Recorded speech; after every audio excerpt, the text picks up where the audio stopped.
oculta repartición de la vida de un discreto. Mide su vida el sabio, como el que ha de vivir poco y mucho. La vida sin estancias, es camino largo sin mesones. Pues, ¿qué se han de pasar en compañía de Heráclito? La misma naturaleza, atenta, proporcionó el vivir del hombre con el caminar del sol, las estaciones del año con las de la vida, y los 4 tiempos de aquel con las 4 edades de esta. Comienza la primavera en la niñez, tiernas flores, en esperanzas frágiles. Síguese el estío caluroso y destemplado de la mocedad, de todas maneras peligroso, por lo ardiente de la sangre y tempestuoso de las pasiones. Entra después el deseado otoño de la varonil edad coronado de sazonados frutos, en dictámenes, en sentencias y en aciertos. Acaba con todo el invierno helado de la vejez, cáense las hojas de los bríos, blanquea la nieve de las canas, hiélanse los arroyos de las venas, todo se desnuda de dientes y tiembla la vida de su cercana muerte. De esta suerte alternó la naturaleza las edades y los tiempos. Émula el arte, intenta repartir la moral vida, ingeniosamente varía. En una palabra la dijo Pitágoras y aún menos, pues en una sola letra y en sus 2 ramos cifró los 2 caminos tan opuestos del mal y del bien. A este arriesgado vivir dicen que llegó Alcides al amanecer, que la razón es aurora, y aquí fue su común perplejidad.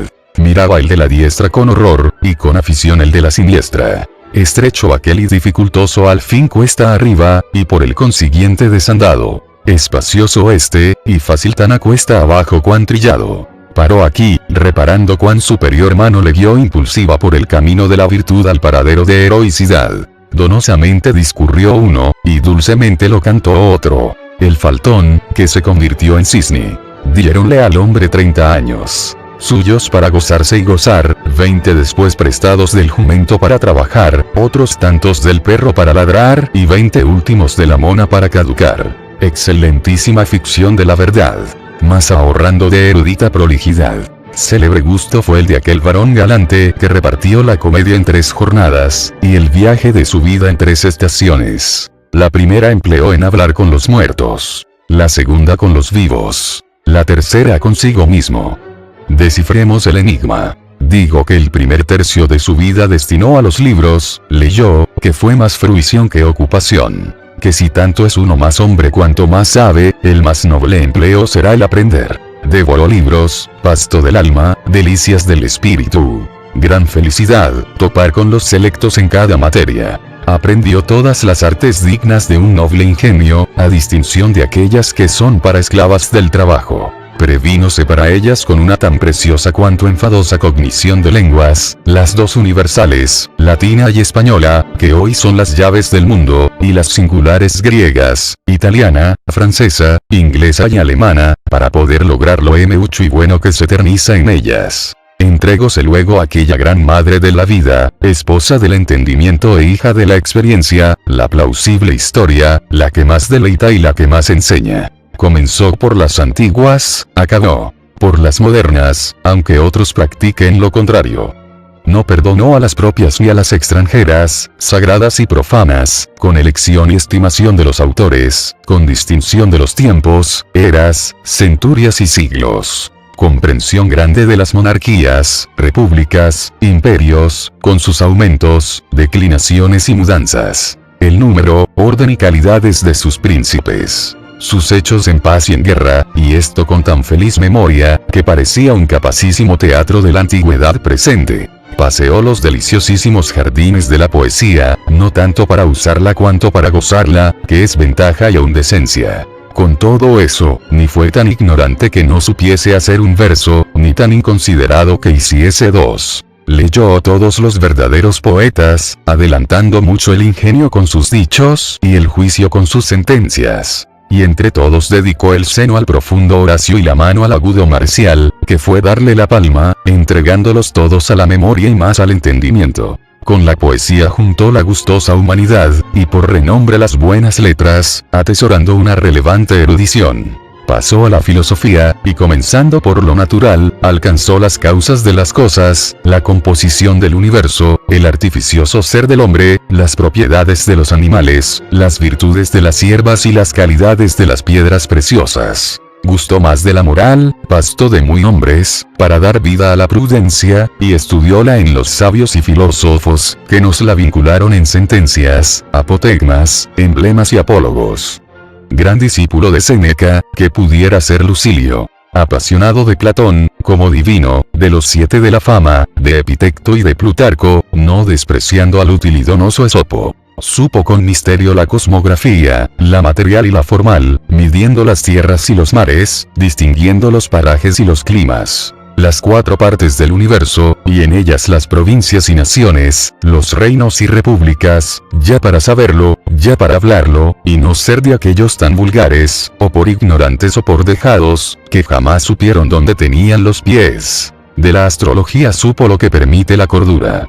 Reconoció los celestes orbes, notó sus varios movimientos, numeró sus astros y planetas, observando sus influencias y efectos. Coronó su práctica estudiosidad con una continua grave lección de la Sagrada Escritura, la más provechosa, varía y agradable al buen gusto y al ejemplo de aquel Fénix de Reyes, Don Alfonso el Magnánimo, que pasó de cabo a cabo la Biblia 14 veces con comento, en medio de tantos y tan heroicos empleos. Consiguió con esto una noticiosa universalidad, de suerte que la filosofía moral le hizo prudente, la natural, sabio, la historia, avisado, la poesía, ingenioso, la retórica, elocuente, la humanidad, discreto, la cosmografía, noticioso, la sagrada lección, pío, y todo él en todo género de buenas letras consumado, que pudiera competir con el excelentísimo señor don Sebastián de Mendoza, conde de Coruña.